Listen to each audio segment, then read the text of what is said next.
श्री कृष्ण गोविंद हरे मुरारे, हे नाथ नारायण वासुदेव।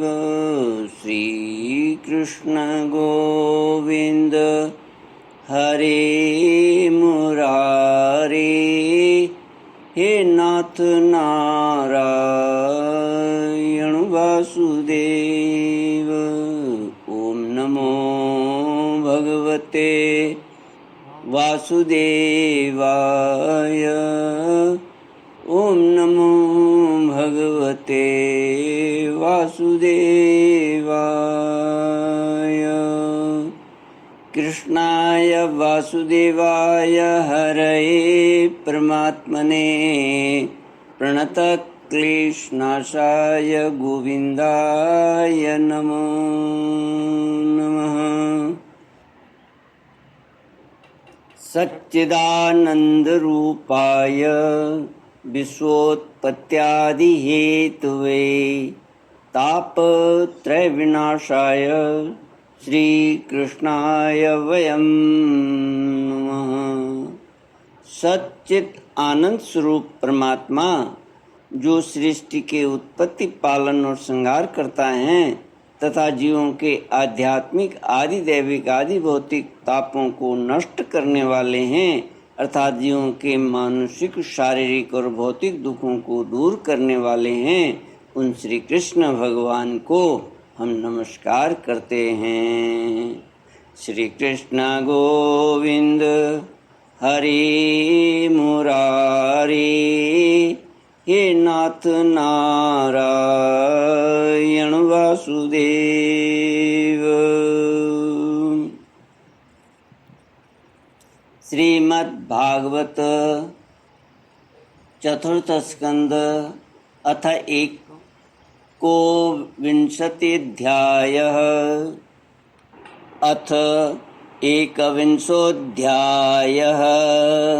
21वां अध्याय, चतुर्थ स्कंद, श्लोक 31 से। राजोवाच यत्पादसेवाभिरुचिस्तपस्विनाम् अशेषजन्मोपचितं मलं धियः सद्य इक्षिणोत्यन्वहमेधति सति यथा पदांगुष्ठविनिःसृता सरित। महाराज पृथु अपनी प्रजा को उपदेश करते हुए आगे कहते हैं, सज्जनों, जिनके चरण कमलों की सेवा के लिए निरंतर बढ़ने वाली अभिलाषा उन्हीं के चरण नख से निकली हुई गंगा जी के समान संसार ताप से संतप्त जीवों के समस्त जन्मों के संचित मनोमल को तत्काल नष्ट कर देती है।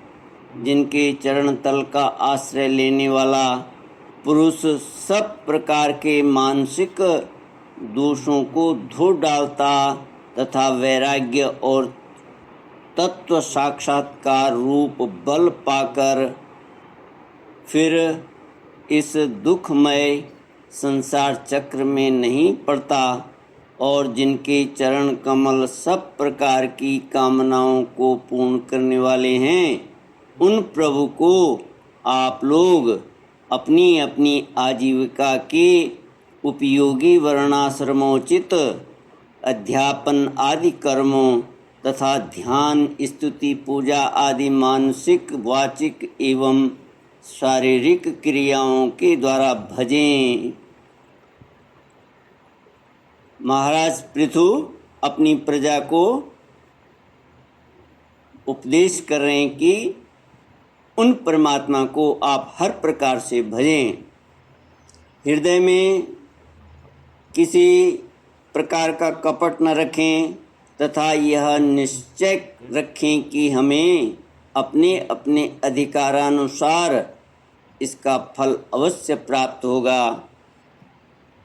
भगवान स्वरूपतः विशुद्ध विज्ञान घन और समस्त विशेषणों से रहित हैं, किंतु इस कर्म मार्ग में जौ चावल आदि विविध द्रव्य, शुक्लादि गुण, अवघात, कूटना आदि क्रिया एवं मंत्रों के द्वारा और अर्थ, आशय, संकल्प, लिंग, पदार्थ, शक्ति तथा ज्योतिष्टोम आदि नामों से संपन्न होने वाले अनेक विशेषण युक्त यज्ञ के रूप में प्रकाशित होते हैं।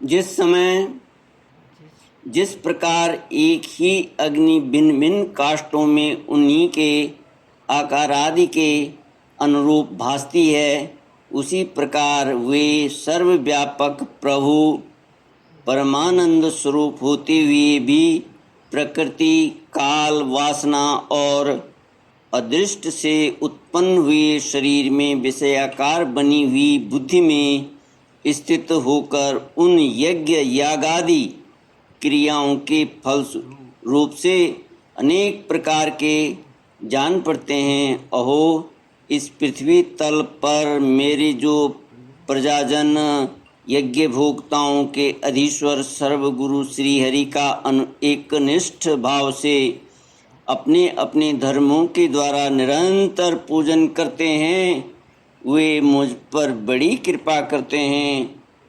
सहनशीलता, तपस्या और ज्ञान इन विशिष्ट विभूतियों के कारण वैष्णव और ब्राह्मणों के वंश स्वभावतः ही उज्जवल होते हैं। उन पर राजकुल का तेज, धन, ऐश्वर्य आदि समृद्धियों के कारण अपना प्रभाव न डालें। ब्रह्मादि समस्त महापुरुषों में अग्रगण्य ब्राह्मण भक्त पुराण पुरुष श्री हरि ने भी निरंतर इन्हीं के चरणों की वंदना करके अविचल लक्ष्मी और संसार को पवित्र करने वाली कीर्ति प्राप्त की है। आप लोग भगवान के लोक संग्रह रूप धर्म का पालन करने वाले हैं तथा सर्वांतर्यामी स्वयं प्रकाश ब्राह्मण प्रिय श्री हरि विप्रवंश की सेवा करने से ही परम संतुष्ट होते हैं। अतः आप सभी को सब प्रकार से विनय पूर्वक ब्राह्मण कुल की सेवा करनी चाहिए। इनकी नित्य सेवा करने से शीघ्र ही चित्त शुद्ध हो जाने के कारण मनुष्य स्वयं ही ज्ञान और अभ्यास आदि के बिना ही परम शांति रूप मोक्ष प्राप्त कर लेता है। अतः लोक में इन ब्राह्मणों से बढ़कर दूसरा कौन है जो भविष्य भोजी देवताओं का मुख हो सके। उपनिषदों के ज्ञान परक वचन एकमात्र जिनमें ही गतार्थ होते हैं, वे भगवान अनंत इंद्रादि यज्ञीय देवताओं के नाम से तत्वज्ञानियों द्वारा ब्राह्मणों के मुख में श्रद्धापूर्वक हवन किए हुए पदार्थ को जैसे चाव से ग्रहण करते हैं, वैसे चेतना शून्य अग्नि में होम हुए द्रव्य को नहीं ग्रहण करते। सभ्यगण जिस प्रकार स्वच्छ दर्पण में प्रतिबिंब का भान होता है, उसी प्रकार जिससे इस संपूर्ण प्रपंच का ठीक ठीक ज्ञान होता है, उस नित्य शुद्ध और सनातन ब्रह्म वेद को जो परमार्थ तत्व की उपलब्धि के लिए श्रद्धा, तप, मंगलमय आचरण मंगलमय आचरण, स्वाध्याय विरोधी वार्तालाप के त्याग तथा संयम और समाधि के अभ्यास द्वारा धारण करते हैं, उन ब्राह्मणों के चरण कमलों की धूलि को मैं आयु पर्यंत अपने मुकुट पर धारण करूं, क्योंकि उसे सर्वदा सिर पर चढ़ाते रहने से मनुष्य के सारे पाप तत्काल नष्ट हो जाते हैं और संपूर्ण गुण उसकी सेवा करने लगते हैं। उस गुणवान, शील संपन्न, कृतज्ञ और गुरुजनों की सेवा करने वाले पुरुष के पास सारी संपदाएं अपने आप आ जाती हैं। अतः मेरी तो यही अभिलाषा है कि ब्राह्मण कुल, गोवंश और भक्तों के सहित श्री भगवान मुझ पर सदा प्रसन्न रहें। श्री मैत्रेय जी कहते हैं, महाराज पृथु का यह भाषण सुनकर देवता, पितर और ब्राह्मण आदि सभी साधुजन बड़े प्रसन्न हुए और साधु साधु यूं कहकर उनकी प्रशंसा करने लगे। श्री कृष्ण गोविंद हरि मुरारी, हे नाथ नारायण वासुदेव। श्री कृष्ण गोविंद हरि मुरारी, हे नाथ नारायण वासुदेव। ब्राह्मण साधुजनों ने कहा, पुत्र के द्वारा पिता पुण्य श्लोकों को प्राप्त कर लेता है, पिता पुण्य लोकों को प्राप्त कर लेता है, यह श्रुति यथार्थ है।